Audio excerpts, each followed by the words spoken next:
en la progresión de los niveles que estamos hablando ahorita aquí en el Mario Bros o en el Pitfall de los juegos, la casa va muchísimo antes que cualquier tipo de acción, que cualquier tipo de otro tipo de inversiones. Cuando hablas de casa, ¿hablas de una casa con hipoteca? Digo, no les quiero sacar todos mis argumentos porque ya vi que ya desarmé al flaco y ya anda nada más pensando de madre, ya me cayó este güey. Entonces, Estoy ¿cómo le esperándote, mi contesto? querido Combe. Estoy esperándote para darte ese jab que te noquee. No, y aquí ya vi que me mandaste emisario para sacarme todas las sopas y le dijiste a Alan, oye, tú pregúntale esto nada más para saber ahora cómo le contesto.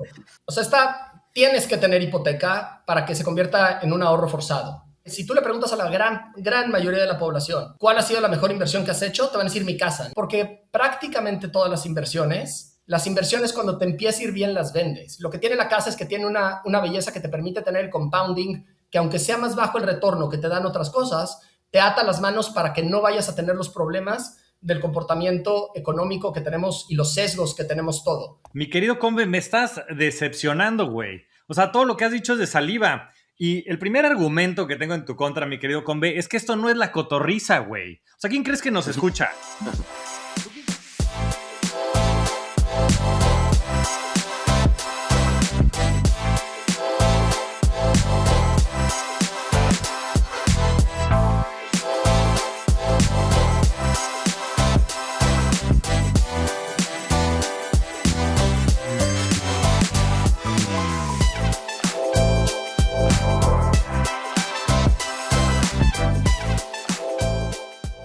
Bienvenidos a un nuevo episodio de Skin in the Game, el primer podcast en español con gestores profesionales. Señores, ¿cómo están? Todo muy bien, gracias, flaco. Muy bien, todo bien. ¿Qué tal? ¿A todo dar? Hola a todos. Mi ¿Cómo querido estamos? Combe, has de estar feliz con tus Pumas en la final. Ahora me imagino que va a estar insoportable. Pero bueno, vamos a entrarle porque tenemos mucho que platicar. Y el primer tema que quiero poner en la mesa es el tema del IPO de SpaceX, que ya se perfiló para que Goldman Sachs, que aparte es donde trabajaba Combe, hoy sí vas a estar, güey, insoportable.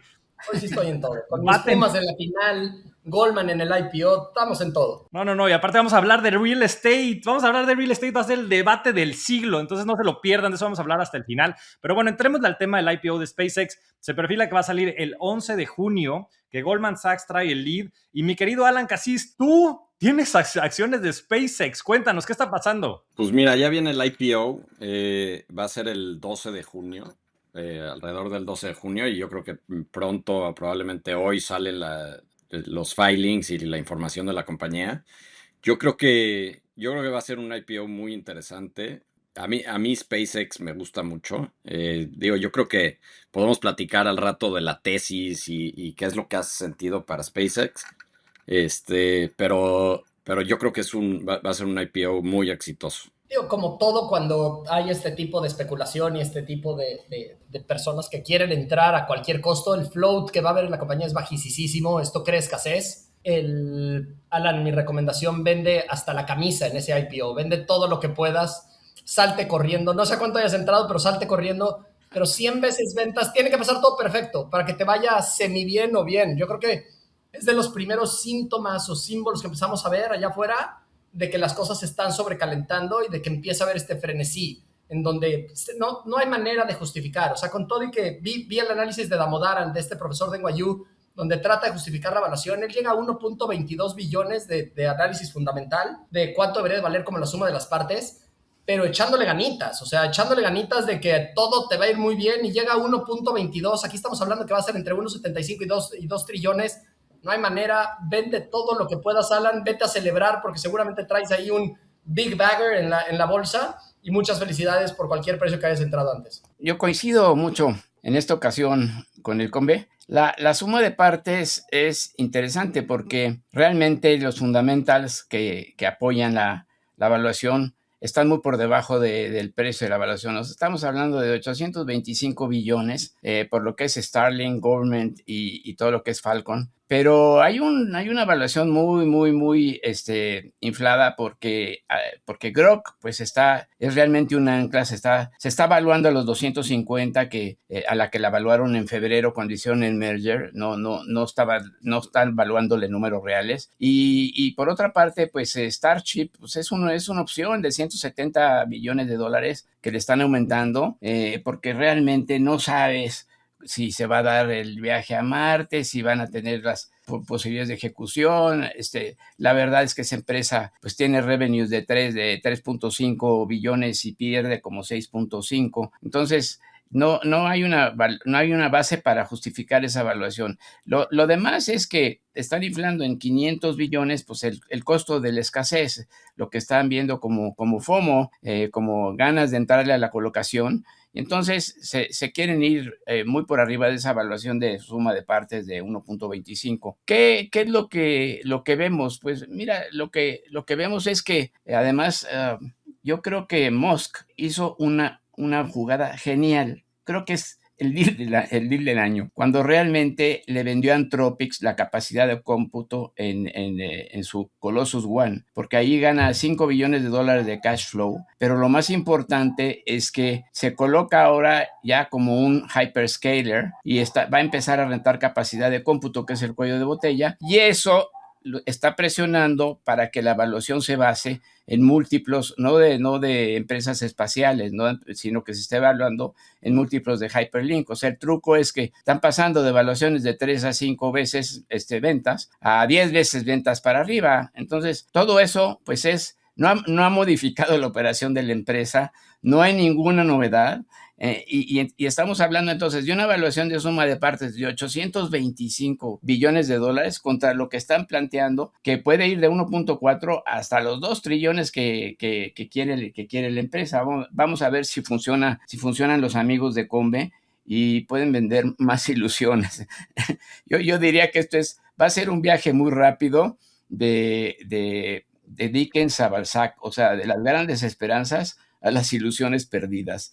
Yo no me metería en el IPO ni de chiste, yo esperaría en todo caso hasta que pase el lock-up period, pero sí, igual te recomiendo, Alan, que tomes tus utilidades y empieces a invertir en otras cosas más mundanas. Alan, Sí. ¿y cuánto entraste? Entraste o sea, porque entraste a XAI, ¿no? Primero. Yo entré a la primera ronda de XAI, que fue de 18 billion, pre-money, ¿no? Y levantaron 6, entonces entré a 24 billion, que más o menos te da que entré a SpaceX como a 90 billion. Fíjate nomás. 20x tranquilamente. Y muchos factores que afectan. Pero o sea, yo coincido. O sea, mi plan probablemente sí es vender, porque sí creo que las valuaciones no se justifican, pero creo que la tesis también es una tesis muy, muy interesante. Y creo que, tenemos que ser un poquito menos aterrizados, yo creo, para imaginar las cosas y soñar un poquito más. Y básicamente, o sea, la tesis de SpaceX es, en la historia han habido ciertas tecnologías en transporte que han bajado el costo varias órdenes de magnitud. Está el avión, está el coche, está el ferrocarril, ¿no? O sea, todas esas tecnologías bajaron de manera significativa el costo, ¿no? Industrias nuevas, ¿no? O sea, por ejemplo, Henry Ford crea la manufactura de coches en masa, baja el costo, cualquier persona puede comprar un coche y eso hace que pues, la gente empiece a vivir fuera de las ciudades, ¿no? Ya puede transportarse y puede vivir fuera de las ciudades. Entonces se empiezan a crear suburbios. Alrededor de los suburbios se empiezan a crear negocios, ¿no? Y entonces se empiezan a abrir nuevas industrias. Los contenedores en marítimos, es tan importante ese negocio que estamos viendo inflación porque no dejan pasar los barcos en el estrecho de Hormuz, ¿no? Lo vimos en aviones, lo vamos a seguir viendo y lo estamos viendo con SpaceX. O sea, en 1960 que aterrizó en la luna la NASA, llevar 1 kilogramo al espacio costaba $400,000. Antes de SpaceX eso ya había bajado como a $20,000, $50,000. Falcon, que ya es una orden de magnitud. Falcon 9 lo baja como a entre $3 y $5,000. Si Starship funciona, lo va a bajar a $50, $100 por kilogramo, ¿no? O sea, estamos hablando de que bajamos de 400 a 50. Entonces, esa caída, lo que creo que va a hacer es que va a abrir nuevas oportunidades, nuevos horizontes. Se va a crear una industria completa de data centers en el espacio, se va a crear gente que esté recogiendo basura del espacio, ¿no? Se va a crear un lugar en la Luna y a lo mejor nos vamos a Marte después, ¿no? Entonces es un poquito soñador todo esto que está pasando, pero yo creo que es el inicio de algo súper, súper interesante. Y también creo que la forma en la que lo está haciendo es particularmente única. O sea, tiene los cohetes. Bueno, pues de entrada creo que la probabilidad de que se fusione SpaceX con Tesla es prácticamente es 99% seguro. Entonces, lo que creo que va a pasar es que vas a tener un conglomerado que va a tener con Terafab, va a tener la producción de chips, ¿no? Los chips que hoy hace Samsung y TSMC, los va a hacer Terafab. Y luego también vas a tener los chips, los procesadores para hacer data centers en la luna, ¿no? Luego esos chips se van a meter a Colossus, que es el data center, ¿no? Entonces ahí tienes el poder computacional. Luego esos chips, eso se va a usar para entrenar a Grok, ¿no? Ese Grok se va a usar para ponerlo en Optimus, en los robots de Tesla y en los coches de Tesla, ¿no? Y entonces vas a empezar a crear una compañía que realmente puede crear una base en la luna y a lo mejor puede darle internet a todo el mundo y yo creo que el horizonte es casi casi infinito y no es nada similar a lo que hemos visto anteriormente. Sí, la evaluación es alta, sí, la evaluación es alta, sí no se justifica con los flujos actuales de la compañía, pero creo que podemos soñar de que algo así pudiera suceder, ¿no? El riesgo de ejecución es enorme, pero pues creo que se puede alcanzar. ¿Le compran el cuento a Elon Musk, señores? Siempre que hemos tenido que justificar valuaciones con esta vez hay que pensar diferente, viene la caída. Entonces, digo, es difícil aquí tratar de estar en contra tuyo después de que tú ya ganaste el torneo y vas 20x arriba, ¿no? Aquí los otros somos desde afuera y está difícil soltar de aquí críticas al ganador del torneo. Pero sí es del güey que ves en Las Vegas que tiene así un friego de chips y sigue necio jugando. Le dice, señor, ya vayas a dormir, ya ganó hoy, ya vayas a dormir. No, pero es que vas a ver, me va a volver a salir otra vez el 21. No, ya vayas a dormir, ya estuvo bueno. Siempre que se ha tratado de justificar las valuaciones, utilizando, es que esta vez es diferente. Es que la basura de los cometas y vas a ver cómo le vamos a hacer para que la luna ya no tengamos papeles de galletas y no sé qué, y la basura espacial. Y siempre que tratamos de inventar ese tipo de cosas, viene una caída sustancial.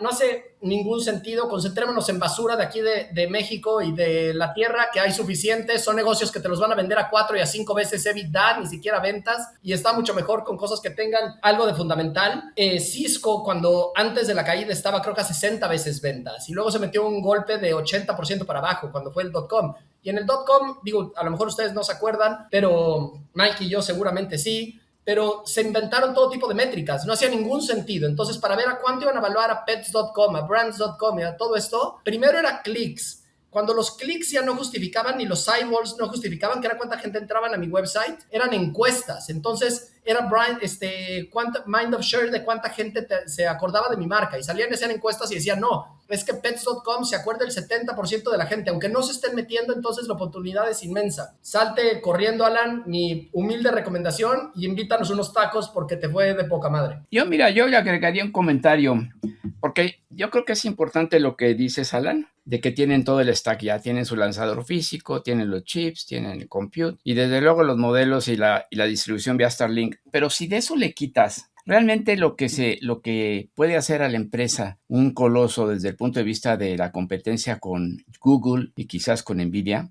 es si le quitas ese stack, toda la ilusión de llegar a Marte, Starship y todo el rollo del espacio, que no tenga que ver con colocar centros de datos en el espacio. Creo que lo que hace esa empresa una posible potencia tecnológica es que ese stack pues está ordenándose como un hyperscaler con no límites o con falta de límites en la energía, porque si logran realmente poner los centros de datos en el espacio, alimentados de radiación solar, cosa que puede pasar de aquí a los siguientes 3 años, pues entonces sí se vuelve una empresa donde no hay límites de energía para los servicios de un hiperescalador, ¿no? Entonces, si le quitas esa paja, pues sí tiene la empresa una visión solución integrada muy interesante que puede competir con todo el stack que maneja NVIDIA o el de Google. Y si le agregas a eso que AIX posiblemente lo vayan a manejar ya como una alianza con Anthropic, porque es lo que están señalando. Entonces,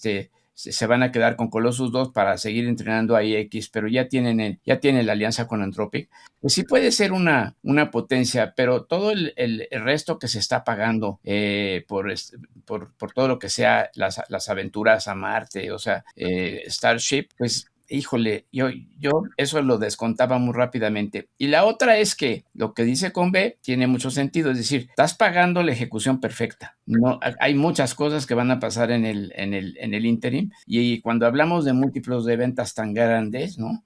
Como el querer sacar 100 veces recurrent revenue. No, hombre, pues, o sea, cualquier cosa que se te atore, incluyendo que, no sé, que atropellen a Elon Musk y se quede ahí otro cuate más, no sé, cualquier evento cine negro, vas a tener un problema de evaluación. Entonces, yo ahorita creo que las cosas están muy infladas. Yo me iría a raspar toda esa evaluación, quizás hasta 850, máximo 1 trillón, y decir, bueno, ahí sí te pudieras esperar, pero de otra manera, mejor entrar después de que se decante todo, 6 meses después del lock-up. Pues a ver, aquí sí, yo voy a ser Team Alan. Team Alan Musk, me gustó ese sobrenombre, porque además yo a Alan lo he visto. Alan es de home runs. Alan es como Aaron Judge, o como Derek Jeter, o ¿cuál es el más grande de la historia beisbolista, mi querido Mike? ¿Tú qué? ¿Babe Ruth, tal vez? Babe Ruth, sí, Babe Ruth, sin duda. Alan es de home runs. Aunque de mis preferidos era Mickey Mantle. Mickey Mantle, también sí. Va a ser también el Mickey Mantle, el Babe Ruth. Yo a Alan lo he visto pegar home runs como a nadie. O sea, Alan no es de hits, Alan es de home runs. Y nuevamente tuvo razón en de XAI. Afortunadamente me dijo no tan tarde. Yo no hice 20X, pero tal vez hice 3 o 4X. Entré hace un par de años a XAI y después se hizo la fusión. Entonces, gracias, mi querido Alan Musk. Y también creo que para mí invertir en Elon Musk y en lo que creo que va a ser este conglomerado, porque va a ir mucho más allá de SpaceX, es tener una opción al futuro. Y podrá ser, nuevamente, futurista, valga la redundancia, pero creo que es más bien como un call option, ¿no? Una opción de compra del futuro. Si se materializa lo de los data centers y muchas de las teorías que tiene, que además desde el punto de vista de primeros principios de física, pues hace todo el sentido del mundo. Si tienes data centers en el espacio, en fin, las condiciones de gravedad y de otros factores hacen que sean más eficientes, inclusive los paneles solares, pues no hay nubes, en fin. Desde el punto de vista físico y de primeros principios hace todo el sentido del mundo. Y lo que sí tiene hoy Elon Musk es un monopolio al espacio. Es el único que tiene esa capacidad y de hecho pues, es el único que tiene redundancia a nivel orbital para el mundo, o sea, con Starlink, en fin. Y lo de Starship sí puede sonar a que hoy es una jalada, pero si hay alguien que ha hecho que esas jaladas sean realidad, es él. El tema de Starlink ya lo habían intentado implementar varias veces y nunca había jalado. Y Elon Musk tiene la única capacidad, es el único ser humano en el mundo que ha tenido la capacidad de hacer cosas que son impensables. Ahora, para mí entonces la pregunta es ¿cuál es el costo? ¿Cuál es el precio de eso? Y la respuesta la verdad es que no lo sé, pero yo creo que en un plazo de más de 5 o 10 años, la probabilidad de que el conglomerado Musk, llámese Tesla más SpaceX, pues se van a funcionar, es relativamente factible. Entonces, yo estaría dispuesto a correr esa apuesta con un porcentaje bajo, siendo que esto pudiera ser también una oportunidad asimétrica. Ahora, para mí la pregunta, y tal vez con eso podemos cerrar esto para irnos al siguiente tema, es ¿cuál es el vehículo idóneo? Si es que quisiéramos jugar eso, o tal vez no quieren participar.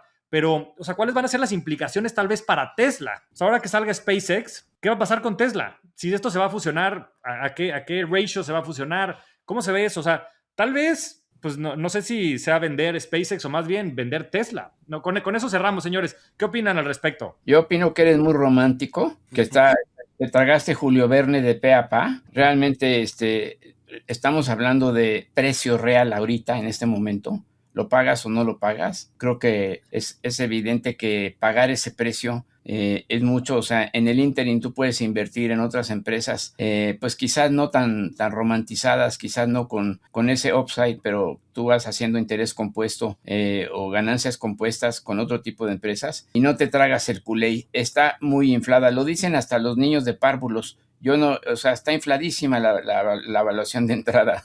Mejor esperarte o tomar la alternativa, una que esté más anclada en la realidad. Google es una buena alternativa, punto, porque va por el mismo camino, pero con mucho más solidez y menos ideas románticas. Google tiene como el 8% de SpaceX, si no mal recuerdo, entre otras cosas. Pues ya compras ese 8%, ya reduces el riesgo y agarras el upside. Excelente. Es de esas oportunidades que hay que ver de los lados. Yo una vez les decía aquí a los otros tres que es como cuando vas saliendo del antro y ves a dos grupos que se están agarrando a madrazos afuera del antro y ves una pelea y me estás diciendo, oye, ¿de qué lado te vas a poner? ¿A quién te quieres golpear? Güey, a nadie. O sea, te vas junto al carrito de hochos, te compras tu hocho, te pones a ver la golpiza, te compras tu agua y estás viendo, y está divertidísimo, pero lo estás viendo de lado. No hay necesidad de participar. No hay necesidad. Nunca shortearía yo a Musk porque le pueden salir la triple marometa invertida que acaba de decir Alan. Pues sí le puede salir. Entonces, ¿apostaría yo en contra de Musk? No. ¿Apostaría a favor de Musk en esta evaluación con mi capital? No.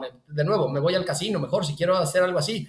Pero mientras tanto hay que estar comiendo nuestro hocho. Échense 1 o 2 hochos. Veamos nada más cómo va la pelea, pero desde un ladito. No hay necesidad de participar donde uno no tiene, y más donde no hay fundamentales. Entonces, ¿puede valer más? Sí. ¿Puede valer menos? Sí. Pues echémonos un par de hochos y vemos, y en un año vemos quién tenía razón. Oye, voy con tu teoría del hocho. Yo me echo mi hocho ahorita. Y Alan, tiene otro tema esto. Creo que Mike y yo nunca habíamos estado tan alineados en algo. Desde que los dos estamos tan alineados en algo y andamos aquí uniendo el Team Mike y el Team Combe, haznos caso, güey. Esto sí es por algo. Haznos caso y invítanos el hocho mejor. 100%. La verdad es que yo sí voy a vender, pero sí creo que es un tema de costo, ¿no? O sea, de dónde en algún momento va a tocar piso, ¿no? Y va a haber, y la compañía va a empezar a generar suficientes ingresos y va a empezar si ya tiene algún milestone o algún hito relevante, creo que también, o sea, va a seguir agarrando tracción. Y lo vería como dice el flaco. O sea, es un call option. No tendría un porcentaje muy alto, pero a lo mejor el 0.5% del portafolio, ¿por qué no? Si se pierde, pues no pasa nada. Todo es un tema de sizing también, ¿no? De qué tamaño pones la posición. Y apostar a un futuro un poquito diferente. A lo mejor no es lo mismo estar comiéndote el jocho ahí nada más viendo que gritándole a todo mundo y participando de alguna forma en la madriza. Habrá que ver, Alan, cuáles son las condiciones de salida, porque por ahí seguramente después hay lock-ups y demás para poder vender, pero en esta creo que vamos a estar de acuerdo. Yo creo que el precio de salida de 1.75, 2 trillones de dólares probablemente sea demasiado y probablemente después podamos cachar SpaceX a niveles más interesantes, que por cierto, estamos grabando el miércoles 20 de mayo, saben que grabamos siempre un día antes, y hoy está saliendo un episodio de SpaceX, de un podcast hermano del arte de invertir que tengo con mi gran amigo e hijo aquí de Don Miguel, con el Cometa Olea, a quien les voy adelantando que vamos a traer de invitado, porque ustedes lo han pedido, lo vamos a traer de invitado la siguiente semana, y va a estar buenísimo porque vamos a estar hablando de temas que de verdad se van a poner picantes, no se lo pueden perder, y sobre todo vamos a tener, creo que por primera vez aquí al Cometa y a Mike en un mismo foro, que también les voy dando por ahí un spoiler, que traen un proyecto que creo que va a ser muy interesante hacia adelante. En fin, no se pierdan lo que viene también la siguiente semana, vamos a estar hablando del tema y también revisen y escuchen ese episodio de SpaceX en el que entramos a muchos detalles, de estos detalles con mucho más detenimiento. Ya por último, creo que lo que dijiste al principio, Combe, es muy relevante que la gente lo tenga también en mente. Estos temas de los IPOs monstruosos y de muchos de los temas que vienen hacia adelante son indicadores a veces adelantados de que se está sobrecalentando los mercados. Pasó en 2001, en fin, pasó nuevamente hace unos años, después del COVID. Entonces, simplemente tenerlo en perspectiva, porque eso lo que hace es que le da liquidez a muchas de las personas que están, por ejemplo, trabajando en SpaceX, o muchos de los inversionistas, que después tiende a fluir a otras empresas y a otras acciones, y eso lo que genera son ciertos desbalances. Entonces, ese será también un punto que tendremos que ir monitoreando. Pasemos al siguiente tema, que el siguiente tema va a ser la calificación de la deuda soberana de México. El 12 de mayo, S&P movió la perspectiva de México de estable a negativa. Y esto ha venido haciendo mucho ruido desde ya tiempo atrás. El crecimiento de México, la deuda, el porcentaje de deuda contra el PIB. ¿Qué opinan de esto, mi querido Mike? Tú que sabes mucho del tema. Bueno, mira, es una mala señal, evidentemente. Yo creo que cualquier baja de la calificación, cada vez nos acercamos más al borde, al límite del grado de inversión.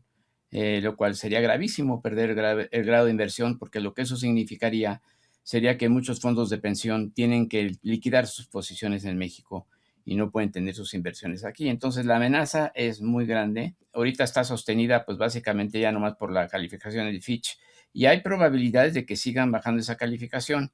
En el fondo son dos problemas. El problema número uno es el déficit fiscal. El déficit fiscal que están evaluando las calificadoras pues se acerca al 5%. Es una aberración desde el punto de vista de porcentaje de indicador de cómo estamos manejando las finanzas. Y segundo, bajo crecimiento, o sea, estamos creciendo pues apenas al 1%, y eso bajo las mejores perspectivas.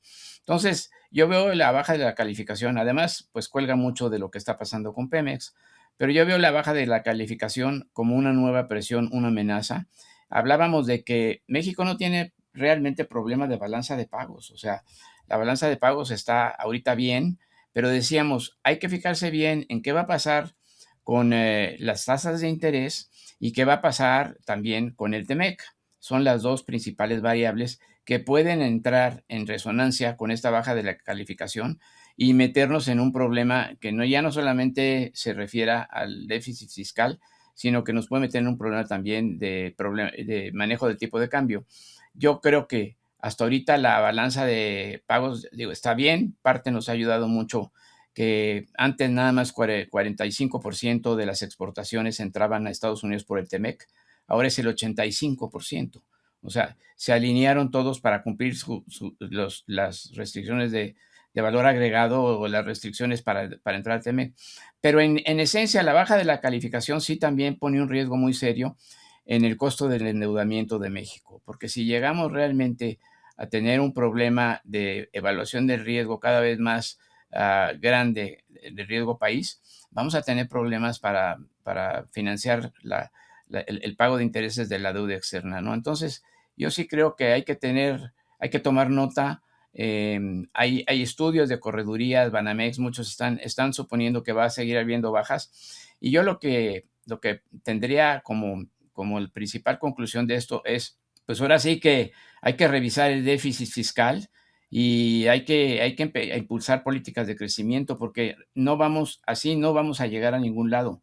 Nos van a volver a bajar la calificación, estamos en serio riesgo ya de perder el grado de inversión en algún momento, y eso sí sería un desastre para la economía mexicana por el grado de apertura que tenemos, que como yo señalaba la vez pasada, estamos abiertos al 80%. Aquí creo que es una baja, digamos, gradual, ¿no? Cuando te ponen, hay que nada más aclarar ahorita que lo que acaban de poner no es un downgrade. Al final esto es simplemente como una advertencia, un warning que te ponen. Típicamente este tipo de negative watch, que es como nos pusieron por la perspectiva negativa, precede a que te van a bajar la calificación si las cosas no cambian en los siguientes 6 a 12, 6 a 18 meses, pero que están observando y te pueden decir de cuáles son las 3 cosas o las 4 cosas que ven como negativo, que creo que la citaba muy bien Mike.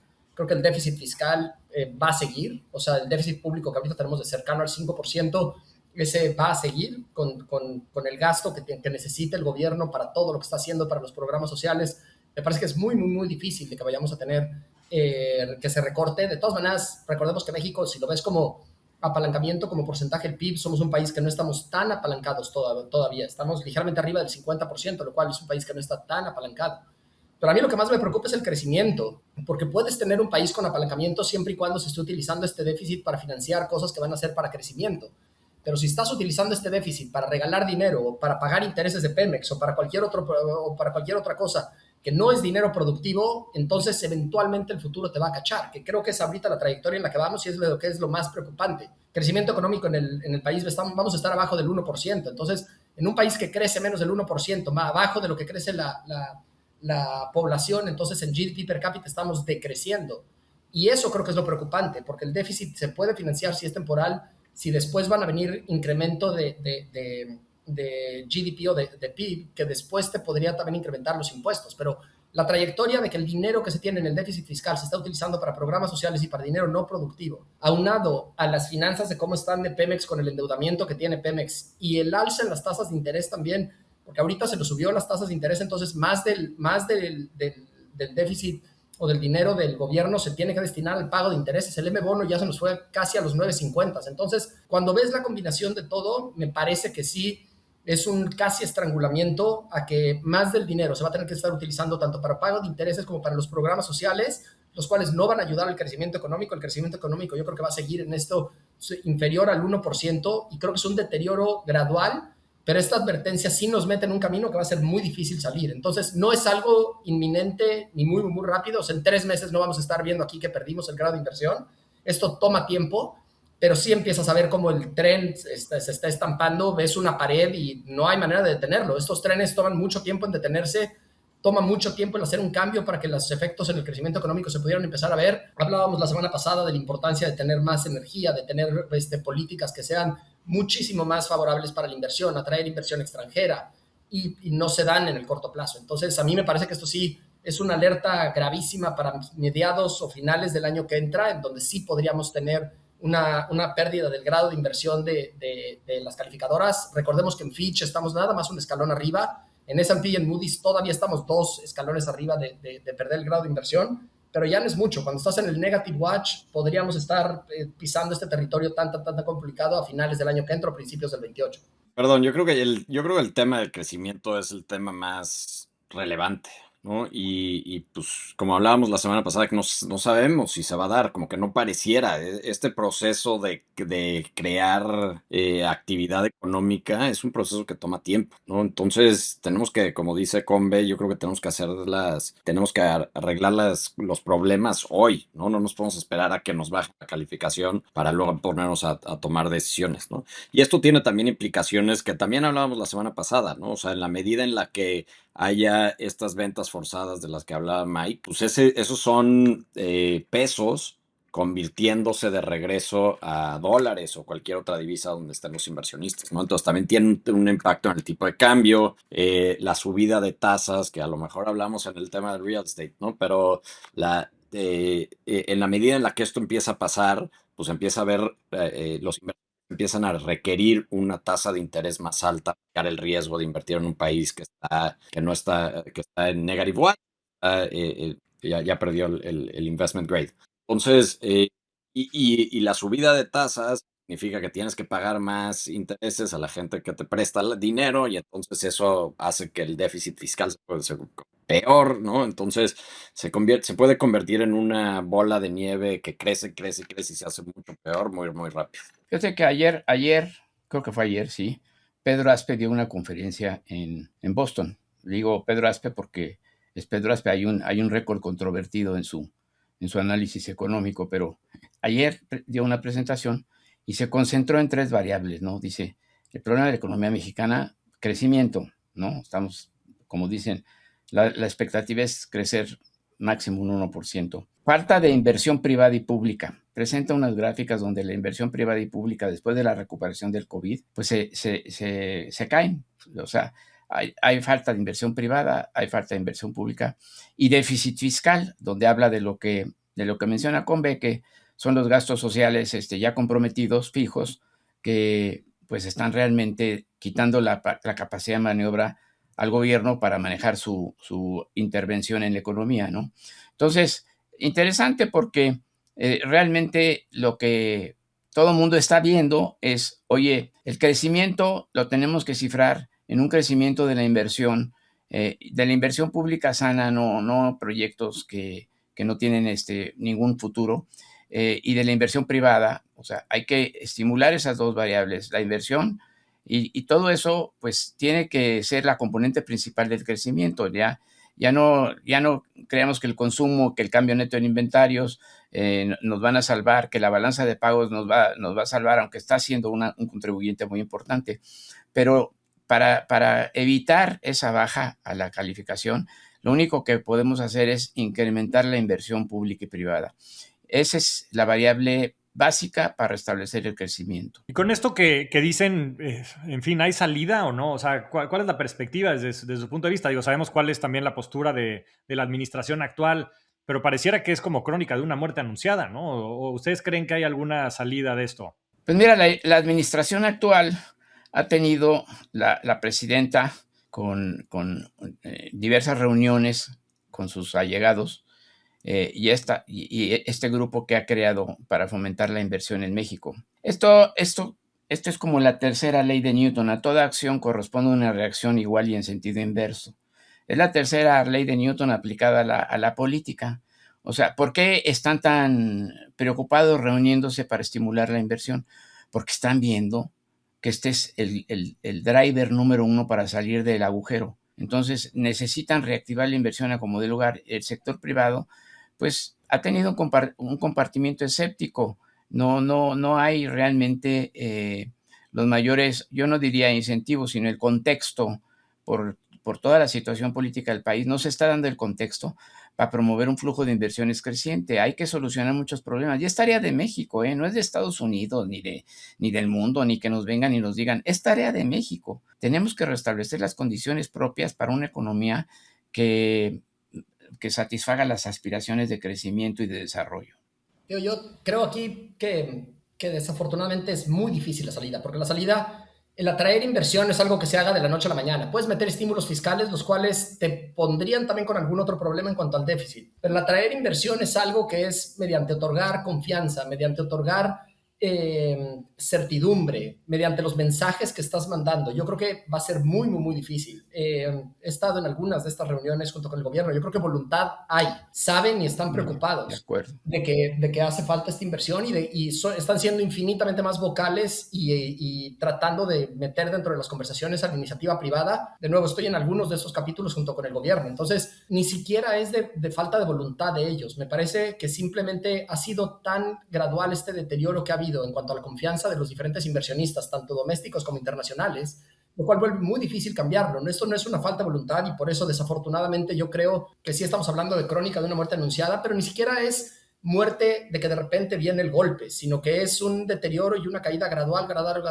donde el crecimiento que pudiéramos llegar a tener es en este 0 a 1%, o sea, no te das cuenta, ¿no? Es exactamente la metáfora de la rana dentro del sartén con agua, donde poquito a poco, sin darte cuenta, cada vez estás más metido en donde aumenta el déficit fiscal, las finanzas se siguen deteriorando, los programas sociales siguen aumentando, te bajan la calificación, te ponen en otro negative watch, y eso también te mete en una espiral negativa, porque la espiral negativa es también entre bajan estas perspectivas, baja el crecimiento, hay menor inversión. Entonces, sí me parece que estamos en esta espiral negativa, pero es una espiral negativa muy, muy, muy lenta. O sea, en un año podríamos tener esta plática exactamente en un año y sería prácticamente lo mismo lo que estaríamos hablando y haz de cuenta que no pasó un año. No es un golpe, es una espiral negativa lenta.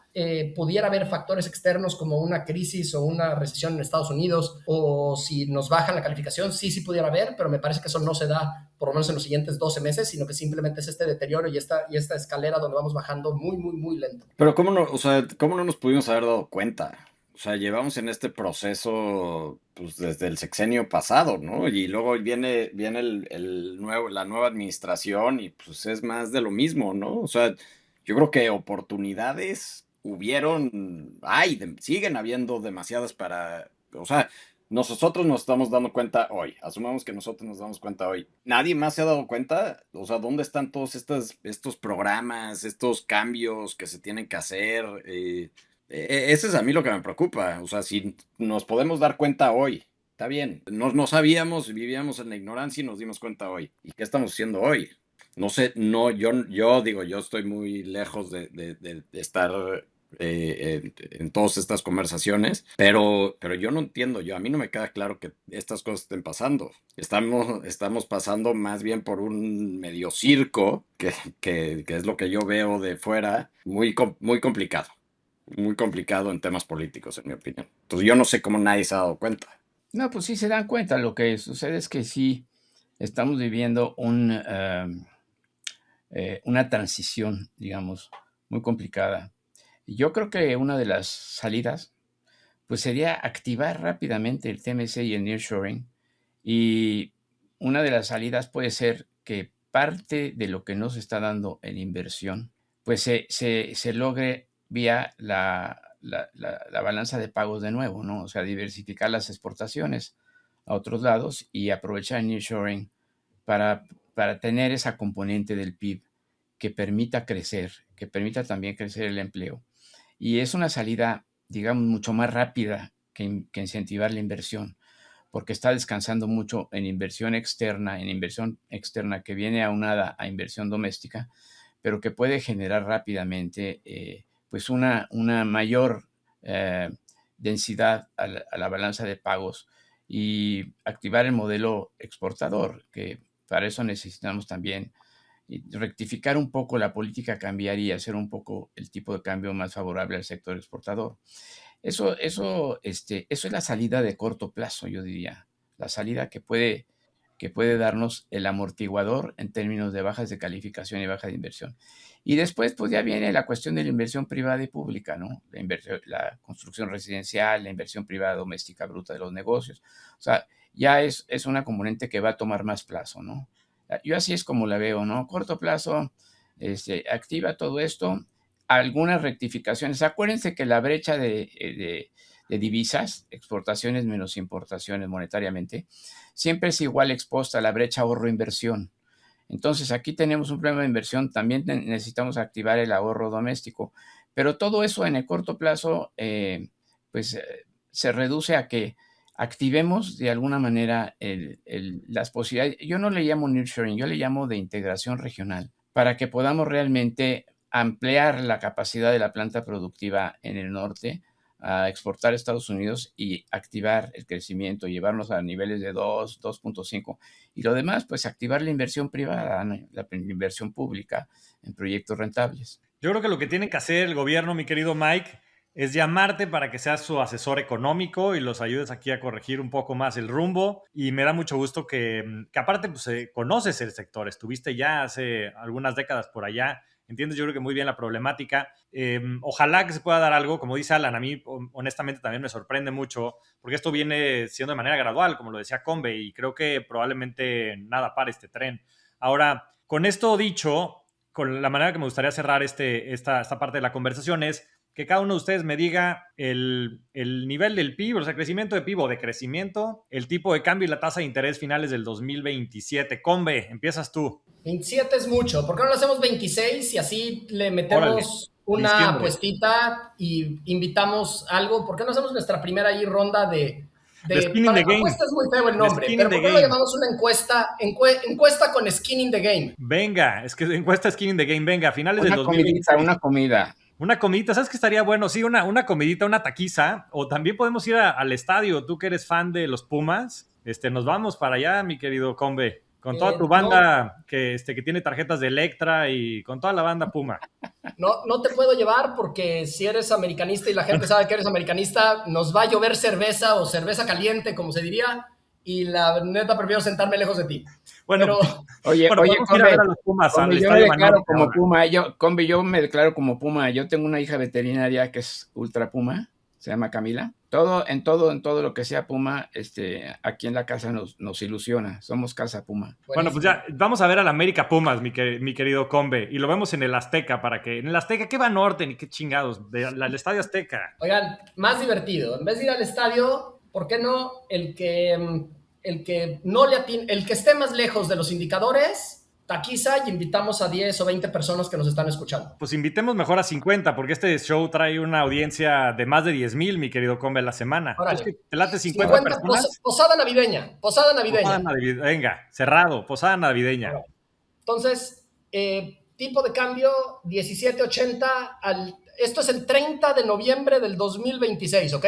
Venga. Tipo de cambio 17.80, crecimiento económico los 3 primeros trimestres de 0.2%. ¿Por qué no cierras el año? ¿Por qué no lo cierras a diciembre? Para que sea posada navideña. Para que sea posada, para que lo hagamos en diciembre. Está bien. 17.80 y crecimiento económico los 3 primeros trimestres en promedio de 0.2%. No, pero no jales el promedio, agarra el tercero. Digo, es que el tercero no sé, bueno, sí lo no, tenemos, ¿no? El tercero no. Los primeros 9 meses del año, los primeros de enero a septiembre, 0.2%, esos son, y fui el primero que... Tasa de interés, tasa de interés. Pantalones para decirles, no vale copiarme. Tasa de interés, Combe, tasa de interés también. ¿Del M-Bono o de corto plazo? No, de corto plazo, o sea, la de referencia. 6.50. 6.50, ándale. A ver, ¿quién más? Ahí te va la mía. La tasa de interés, yo dije la vez pasada que ya terminaron los recortes y que sería un error volverla a bajar por el problema en balanza, el problema que crea en balanza. Yo la tasa sí la pongo en 6.5, no es que le copie al Combe, es que ya lo dije la semana pasada, ¿ok? El dólar yo lo veo a 18, 18.70 el dólar, ¿ok? Y yo veo el crecimiento de los primeros 9 meses, 0.7%. Ándale, a ver, vamos a poner una cosa, que sean 2 personas las que inviten. Les voy a decir por qué, porque si no, pues ya vi yo, me pongo en medio y pues listo, ya no perdí. Entonces que sean 2 personas las que inviten, los que estén más lejos de los 3 indicadores. Alan, venga. Yo creo que el tipo de cambio se va a ir como 18.50. Es que no creo que vaya a regresar mucho más. La tasa yo creo que sí van a subir, 7.50. Y el crecimiento, si solo es de los primeros 3 meses, yo creo 9 meses, enero, septiembre. 0.5. Pues, a ver, yo en el tipo de cambio creo que soy el más optimista, siempre lo he dicho. Yo creo que el dólar es una pinche debacle y yo creo que va a estar en 17.50. 17.50. Si mira los niveles que estamos ahorita, la tasa también, estoy más con Alan. Yo creo que la tasa no la bajan y la suben, pero tal vez no la suben tanto, tal vez 7, tal vez la tasa en 7. Y el crecimiento, pues vámonos pues con el consenso. La verdad es que como no tengo ni idea de esa parte, particularmente en México, porque además lo vas a arrastrar de estos siguientes trimestres, pues vámonos en punto 6, punto 6, punto 7, punto 7, punto 7, punto 7%. Punto 7%. Estamos hablando de TIE 28 días, ¿ok? Nada más para que estemos todos claros. ¿En cuánto está ahorita con B? 6.75. Perfecto. Entonces ya tenemos esto, vamos a poner ahí, vamos a tener este récord, va a ser la primera inversión skin the game. La inversión es la taquiza con la gente que invitemos, 50 personas que vamos a invitar de las audiencias, que gracias a todos por escucharnos, estamos muy contentos que les esté llegando esta información y que la encuentren entretenida, pero sobre todo útil, porque así es como va a cambiar México y así va a cambiar la región, con información útil allá afuera. Vamos a pasar al tercer y controversial tema, mi querido Combe. La hora de la hora. Bueno, van a haber muchos rounds, porque en este va a ser uno de los tantos, el tema de real estate contra cualquier otro tipo de activo financiero, pero particularmente las acciones, para que te haya un parámetro. Pues es obvio que invertir en acciones es mejor, mi querido Combe, eso es obvio. Pero vamos a hablar de rentar contra comprar. Rentar una casa versus comprar una casa. Mi querido Combe, te doy línea a ti, adelante. El argumento que yo siempre he tenido es que gran parte de todo lo que haces en la vida son niveles. El ejercicio funciona como niveles, entonces no puedes meterte un maratón hasta que no puedes caminar bien, da tus 10,000 pasos. No puedes meterte después a un ultramaratón hasta que no sabes hacer maratones. Todos son niveles. Dentro de las inversiones también me parece que son niveles. Y dentro de las inversiones, hasta que no hayas, y lo mencionábamos la vez pasada, tenido tus finanzas personales 100% sanas, entonces 0 tarjeta de crédito, hasta que no tengas algo de ahorro de un fondo de emergencia de 1 o 2 meses por si te pasa cualquier cosa, tienes una emergencia o lo que fuera. Después, dentro de esta progresión de los niveles, me parece que de los primeros que tienes que tener es tener tu casa. Y después de tener tu bien inmueble, puedes seguir haciendo otro tipo de cosas. Después están acciones, pero en acciones nunca en individual. Y de nuevo, sé que esta es una conversación que vamos a tener la semana que entra. Y había por ahí alguno de los comentarios que me decía, oye, me parece muy peligroso el comentario que estás haciendo de que nunca compren acciones. Lo voy a decir como lo dije la vez pasada, pero nada más lo voy a batizar. Nunca compres acciones individuales. Y esto sé que no es lo de ahorita, pero nunca compres acciones individuales. Nunca, nunca, nunca. O sea, a menos de que seas un hedge fund manager. Lo vamos a entrar la semana que entra, pero el 95% de un ETF le gana el 95% de los fondos de Morningstar, que es gente profesional. Los que estamos aquí, los que nos están escuchando, casi seguro los que nos están escuchando no están en este 5%, no son profesionales. Y ves lo que pasa con Robinhood y entraremos la semana que entra. Todos pierden dinero. Entonces, no entres al casino, compre ETFs. Y después, en el último nivel, compre el tipo de cosas que hace Alan, nada más sabiendo que debe de ser a lo mejor un tipo barbell strategy, en donde tienes una parte en algo muy seguro, largo plazo, no lo toques, y tienes este 5 a 10% en tu moonshot. Dentro de esta progresión, depende dónde estés, pero lo primero que tienes que tener, como les estaba diciendo, quita tarjeta de crédito, ten un poco de dinero ahorrado, y lo primero es tu inversión inmobiliaria de tu casa. Y si quieres, entramos sabiendo que estos son los niveles, entramos a la discusión. Ahora, si alguien que tiene $10 millones tiene que estar comprando casas por todo Bosques de las Lomas y San Pedro, no. Obviamente no tiene que estar haciendo eso, pero tiene que ser dueño primero de su primera casa para poder pasar estos niveles, sí. Y ahí es donde creo que está interesante la discusión en la progresión de los niveles que estamos hablando ahorita aquí en el Mario Bros o en el Pitfall de los juegos.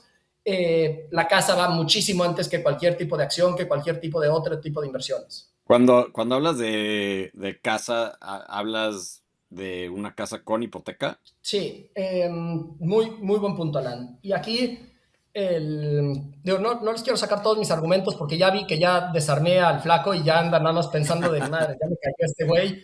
Entonces, Estoy ¿cómo le esperándote, contesto? mi querido Combe. Estoy esperándote para darte ese jab que te noquee. Por eso, no, y aquí ya vi que me mandaste emisario para sacarme toda la sopa aquí, le dijiste a Alan, oye, tú pregúntale esto nada más para saber ahora cómo le contesto. O sea, tienes que tener hipoteca para que se convierta en un ahorro forzado. Y al final creo que eso es lo más importante, y ahorita va mi segundo argumento, pero lo más importante, si tú le preguntas a la gran mayoría de la población, ¿cuál ha sido la mejor inversión que has hecho? Te van a decir mi casa. Nadie te va a decir, no, me acuerdo cuando compré Telmex en los 60s y tenía yo de estos certificados de acciones y me fue padrísimo y nunca las he vendido. Porque prácticamente todas las inversiones, por la manera en la que funcionamos los seres humanos y tenemos este problema de comportamiento, las inversiones cuando te empieza a ir bien las vendes. Lo que tiene la casa es que tiene una belleza que te permite tener el compounding, que aunque sea más bajo el retorno que te dan otras cosas, te ata las manos para que no vayas a tener los problemas del comportamiento económico que tenemos y los sesgos que tenemos todo.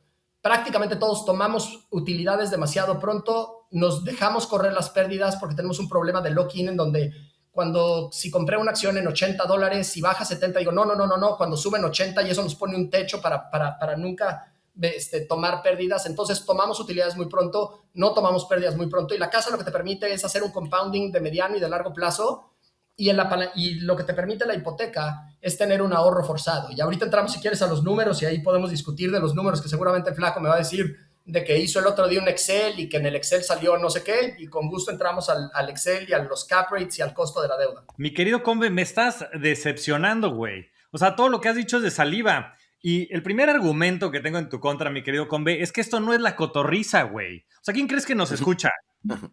¿Tú quién crees que nos escucha? Porque siempre dices que si le haces una encuesta a la población, pues no nos escucha toda la población. Nos escuchan personas que tienen criterio y que tienen capacidad también de cambiar tal vez lo que sus ancestros hicieron de manera incorrecta. Y para poner el punto, en el pasado, invertir en real estate era otra cosa.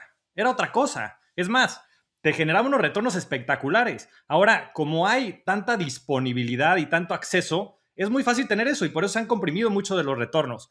Yo creo que es absolutamente incierto lo que estás diciendo. De hecho, por eso existen estos espacios, para poder generar cultura financiera y que la gente no tenga que estar enterrando sus ahorros en algo que no les genera retornos financieros. Si la gente quiere comprar casas por capricho, porque ahí quieren tener sus momentos de felicidad, está perfecto que lo hagan. Pero no nos engañemos de que es una buena inversión, mi querido Combe. Sé serio.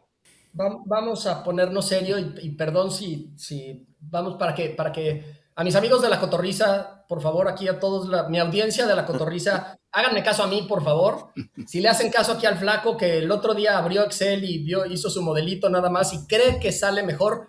Yo hice DCFs mucho tiempo y hice DCFs muy sofisticados. Si hubieras invertido en DCFs, el DCF te va a decir lo que tú quieras que te diga, lo que no va a pasar. Bueno, vamos a hablar con datos, mi querido Combe, ya deja marear a la gente. Vamos a hablar con datos. Primero, y entrando a cosas más serias. Primero, la teoría económica, tú lo que estás ahorita te estás basando en el agente representativo. Entonces, lo que haces es, si las personas fueran racionales, y digo un poco viene de la teoría todo de Robert Lucas, donde económicamente pensaba que todas las personas se forman y toman decisiones racionales todo el tiempo. Entonces, lo primero, y esto está un poquito obsoleta ya tu teoría, y entonces si te metes un poquito más a behavioral finance y Kahneman y todo el premio Nobel, lo que dice es que tenemos unos sesgos inmensos en cómo tomamos las decisiones. Y por eso, todo lo que estás diciendo del Excel, el Excel funciona en Excel. El Excel no funciona en la vida real. Vamos a poner un ejemplo real de cómo funciona. Pero si tú quieres comprar tu primer departamento, Ciudad de México, ¿cuál es el cap rate que tendrías? Y el cap rate es cuánto es la renta y el NOI que te dejaría como porcentaje del valor total del inmueble. Es decir, como si fuera un bono que se actualiza con inflación los retornos, ¿cuánto me debería de estar dando? Y en Ciudad de México anda entre los 4,5% a 7%, más o menos. Eso significa que si compro yo una propiedad que vale 100 pesos, el equivalente de la renta implícita que yo hubiera tenido que pagar era entre 4.5 y 7 ya neto de los gastos. Y aquí es donde entra un poco donde las personas que no entienden bien lo que está pasando en Behavioral Finance se van con la finta y dicen 4.5, qué mala inversión, está desastroso. Pero el punto importante aquí, Flaco, es ese 4.5 tenemos que ver contra qué se compara.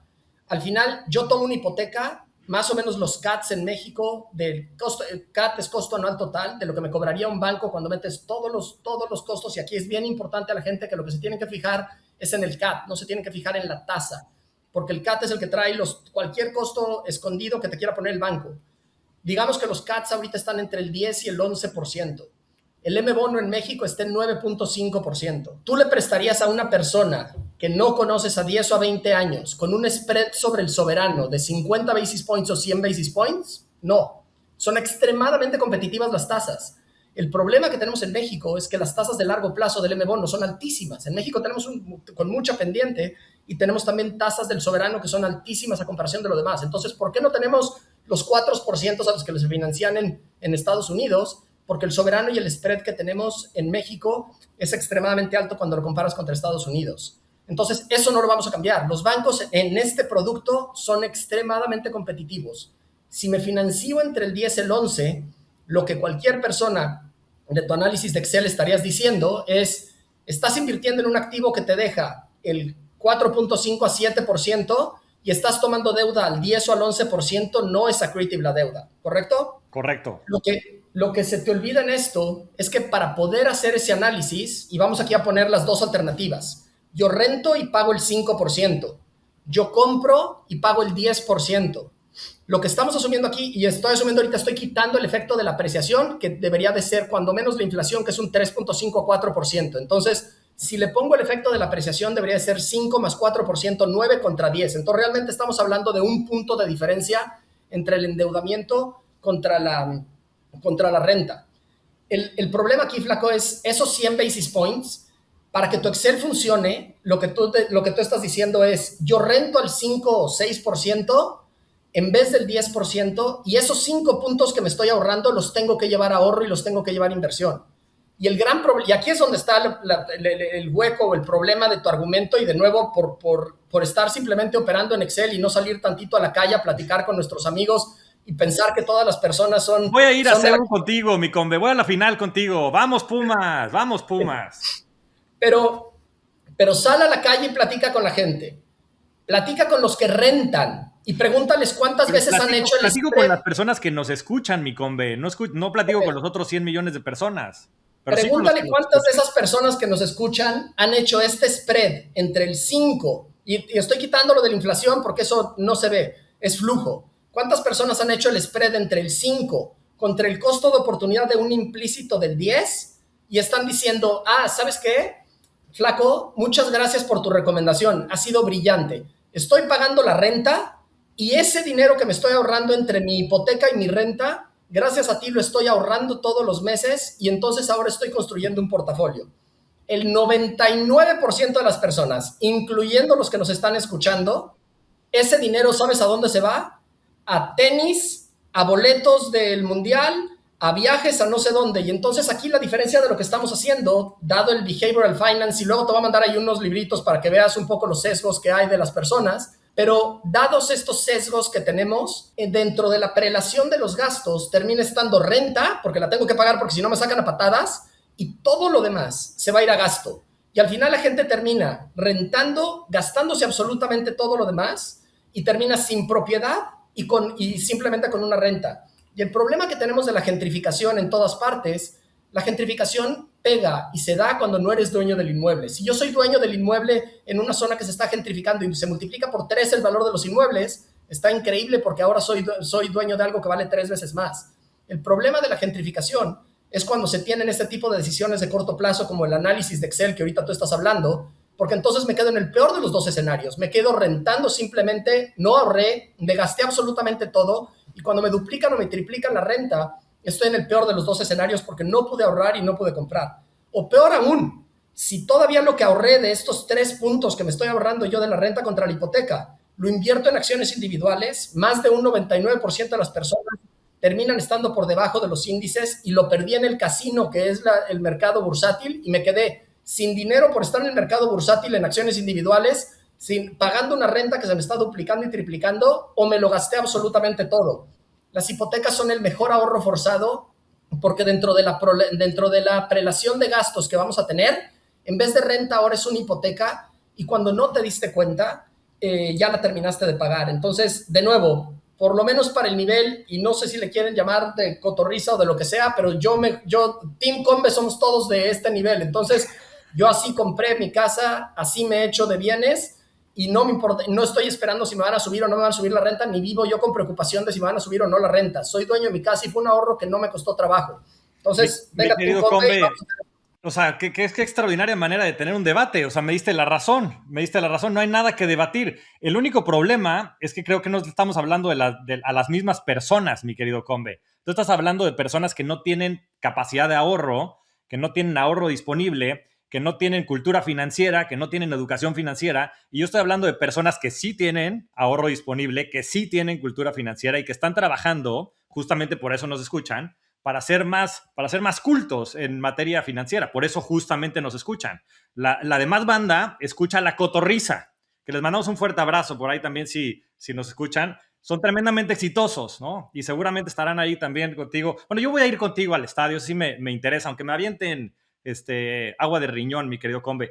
Por cierto, también hay una ley en la Ciudad de México que topa la renta, o sea, no pueden subirte más la renta, creo que no sé si es de la inflación o del 10%, pero eso hasta protege a las personas que rentan, entre otras muchas cosas. Pero bueno, me diste la razón, eso me alegra mucho. No sé, Alan, Mike, ustedes si tengan alguna perspectiva aquí contra mi querido Combe o contra mí, Team Combe, Team Flaco, ¿ustedes qué opinan? Yo, la verdad, yo creo que invertir en casas es muy mal negocio cuando ya compraste tu casa, eso creo yo. Primero la compras y ya luego no andas comprando casas ni... Pero la escasez de vivienda en la Ciudad de México hace que los precios sean inciertos, no sabes qué escenario estás enfrentando, sobre todo a niveles medios. Hay una verdadera escasez de vivienda, a niveles bajos también, a nivel de interés social. Yo también señalo que es una cuestión de conducta, o sea, realmente, pues yo vengo de una generación donde es difícil sostener un matrimonio si no fincas o si no anclas parte de tus ahorros en un bien tangible. O sea, no hay nadie que te vaya a aguantar pues a las expectativas de la bolsa, ¿no? O las expectativas de inversiones alternas. Vi tu podcast y el del cometa de las fibras. Y sí, efectivamente, fíjate que yo no había ahorrado en fibras y ahora ya me interesé porque es una inversión muy interesante. No invertiría en inmobiliario, en una casa, pero sí invertiría en una fibra, ¿no? Entonces, lo que yo creo es que la casa como tal, por lo menos antes, o sea, en la generación en que yo viví, la casa no es que fuera un símbolo de estatus o una meta, es que sí era una plataforma como para ahorrar y para tener forzarte realmente, no irte al consumo conspicuo, sino realmente forzarte a ahorrar. Entonces, yo creo que la tesis tuya funciona después de que ya compraste tu casa. Yo también, yo coincido con Combe y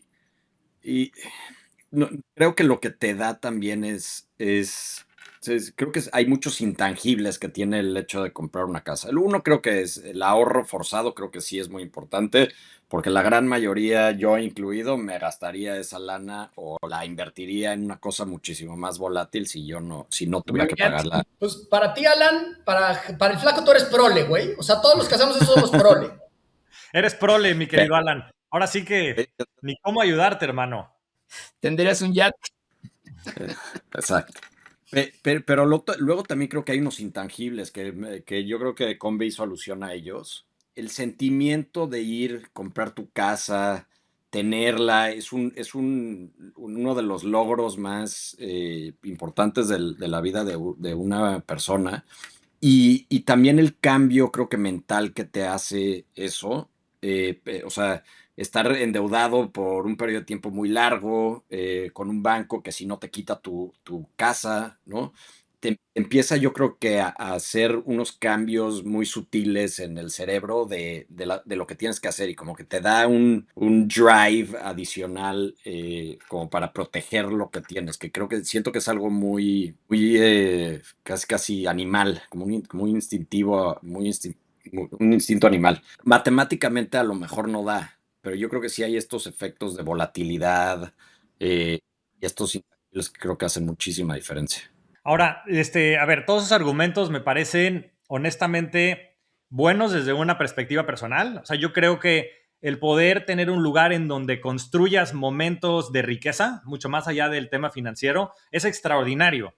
Y eso no tiene precio. O sea, sin lugar a dudas, desde el punto de vista de una inversión personal. Pero aquí, señores, estamos hablando de una inversión financiera. Y honestamente me sorprende muchos de ustedes porque no somos neandertales, somos Homo sapiens, ¿no? Y nuestra especie, conforme va pasando el tiempo, pues en principio tenemos que evolucionar para empezar a tomar decisiones que sean más sensatas. Entiendo que en el pasado los bienes raíces hayan sido uno de los únicos caminos que teníamos para verdaderamente construir patrimonio, porque hace 50 años no tenías posibilidad de invertir en la bolsa, no tenías posibilidad de invertir siquiera en la bolsa de Estados Unidos, ¿no? Que ha sido una máquina de hacer dinero. Ahora, lo que tenemos que hacer ahorita es cambiar eso. O sea, me sorprende muchísimo de ustedes, sobre todo de Alan y de Combe. Mike tiene otro contexto y creció en otro mundo, en otro México, pero que digan que ustedes tenían que obligarse para ahorrar, señores. O sea, ustedes también son representantes aquí de este movimiento de cultura y de educación financiera. En general, las inversiones tienen que ser muy difíciles de sacar el dinero, muy fáciles de poder generar el ahorro o de meter dinero para esta bolsa. Lo que tienen los bienes raíces es que te permiten, o una inversión inmobiliaria, tienen fricción para poder salir. Y en ese sentido, no es solamente la hipoteca, sino que también si tengo una emergencia, o si me quiero ir de viaje, o si quieres comprar boletos del Mundial, a lo mejor vas a estar vendiendo tus acciones que te acaban de ir bien en no sé dónde, y Alan se va a quemar ahorita lo que tenemos en SpaceX en invitarnos nuestros tacos, mientras que si su casa se hubiera multiplicado por 20, no puede utilizar su casa para invitarnos los tacos. Esa cerco también que te pone de que no tengas el acceso a poderlo tocar, y ese lo tenemos absolutamente todos, y si me quieres llamar Neandertal, no tengo ningún tema. Venga, Combe. Oye, Combe, nada más ¿conoces los PPRs, no? Supongo. Los planes personales de retiro. O sea, hay muchos vehículos a través de los cuales puedes también limitar tu disponibilidad del ahorro y hacerlo fiscalmente eficiente. Entonces, hay muchísimas opciones, mi querido Combe. Tal vez lo que te hace falta es también entender más el sistema financiero. Pero bueno, dejémoslo ahí. Te voy a decir un tema que creo que es fundamental. Yo cuando entré a GBM, hace 15 años, más 17 años, en México habían 100,000 cuentas de inversión de personas que invertían en la bolsa. En GBM había 10,000. Hoy hay 20 millones, de las cuales tú podrías decir que ese número está arriba o abajo, porque hay muchas que son con una alianza que han sacado con Mercado Libre. Pero hay millones de personas que invierten, mi querido Combe. Y si yo hubiera tenido esa misma mentalidad de pensar que las cosas pasan así por behavioral finance y porque todo esto es simplemente cosa del pasado, hoy no habría 2 millones de personas que están invirtiendo de manera activa. Entonces yo sí creo en eso. Yo creo que las cosas antes que verlas hay que creerlas. Y para eso estamos haciendo este tipo de espacios, para que la gente pueda aprender y pueda ver que comprar una casa es una mala decisión. Hoy por el tema de las tasas, a ver, yo no estoy peleado con eso. Si las tasas llegaran a bajar, hay un punto en donde hace sentido, mi querido Combe. Hay un punto donde hace sentido, pero no engañemos a la gente. Hoy no por 100 basis points, por 100 basis points. Es que no es por 100 basis points, es por la diferencia entre lo que pudieras estar tú utilizando ese dinero, es por el costo de oportunidad que tienes de ese dinero. Porque lo demás aparte es flujo, tú estás pagando eso versus lo que podrías estar haciendo con ese dinero. Que por cierto, si lo inviertes en dólares, en el Standard & Poor's 500, ni siquiera te tienes que hacer stock picking ni nada de eso. Ya lo hablaremos en el siguiente episodio. Pero invirtiendo eso más la depreciación histórica del dólar, o sea, es una locura, mi Combe. No hay ni punto de comparación, es jaque mate. Pero bueno, dejémoslo con eso. Síganos a todos, por favor, en nuestros canales de YouTube, de Spotify. Compartan también sus opiniones. Díganos qué fue lo que pensaron de este episodio, si son Team Combe, Team Flaco, y veamos también qué sucede cuando saquemos esto al aire. Va a ser interesante. Muchas gracias a todos. Gracias, mi querido Mike. Gracias, mi querido Alan Musk. Y gracias, Combe. Gracias, Combe, por darme la victoria, hermano. Un fuerte abrazo a todos, señores. Nos vemos la próxima semana. Bye. ¡Vamos, Pumas!